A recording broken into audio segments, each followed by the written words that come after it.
जय श्री राम। आज की कहानी का नाम है समय की दहलीज। गांव की एक चौपाल पर बिछी वह पुरानी चरमराहट भरी बेंच आज भी वहीं थी, लेकिन उस पर बैठने वाले चेहरे बदल चुके थे।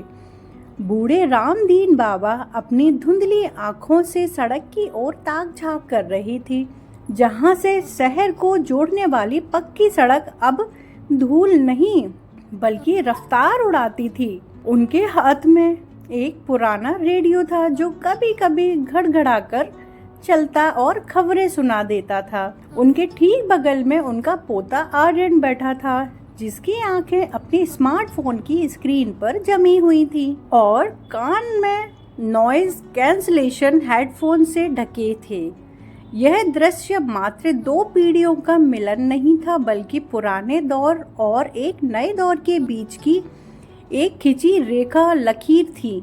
रामदीन बाबा को याद आता है कि वह समय जब चिट्ठियां महीनों में आती थीं। डाकिया सिर्फ कागज का टुकड़ा नहीं बल्कि खैरियत लेकर आता था। उस दौर में धीरज एक गुण था।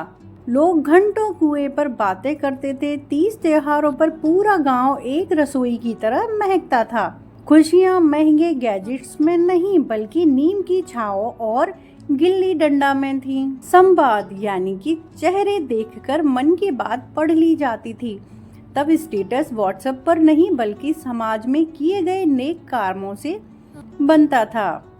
प्रकृति से जुड़ाव मतलब सुबह सुबह मुर्गे की बांग से होती थी और रात चांदनी की शीतलता में। बाबा सोचते हैं तब हम पास नहीं थे, फिर भी कितने करीब थे। आर्यन की दुनिया अलग जरूर थी, लेकिन उसके लिए समय का मतलब उसके पास दुनिया की हर जानकारी एक क्लिक पर मौजूद थी।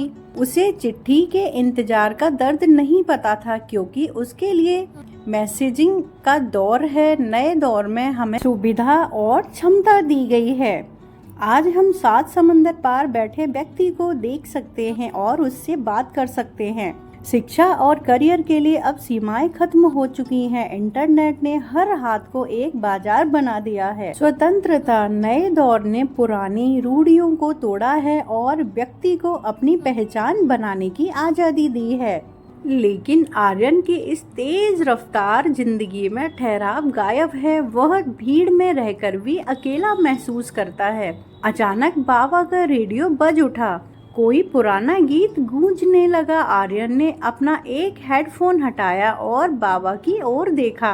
बाबा, आप बोर नहीं होते इस पुराने डिब्बे के साथ? आर्यन ने मुस्कुराते हुए बाबा से पूछा।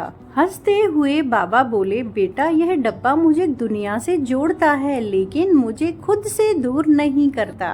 तुम्हारी इस जादुई स्क्रीन में पूरी दुनिया तो है, पर शायद तुम खुद कहीं खो गए हो।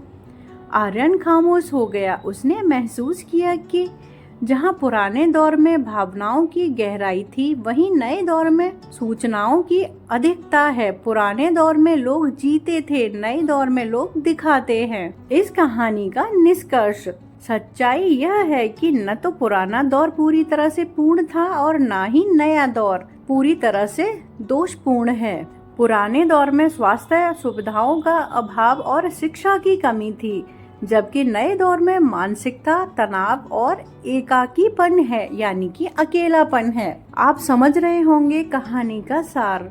स्मार्टफोन तो आ गए हैं, लेकिन अपनों से दूर कर दिया है। लेकिन जो दूर बैठे हैं उनको हम देख सकते हैं। नया दौर और पुराने दौर में तालमेल बैठाना बहुत जरूरी है। आज की भागदौड़ भरी जिंदगी में हम पुराने लोगों को, पुराने समय को खोते जा रहे हैं और नए के साथ भी कनेक्ट नहीं हो पा रहे।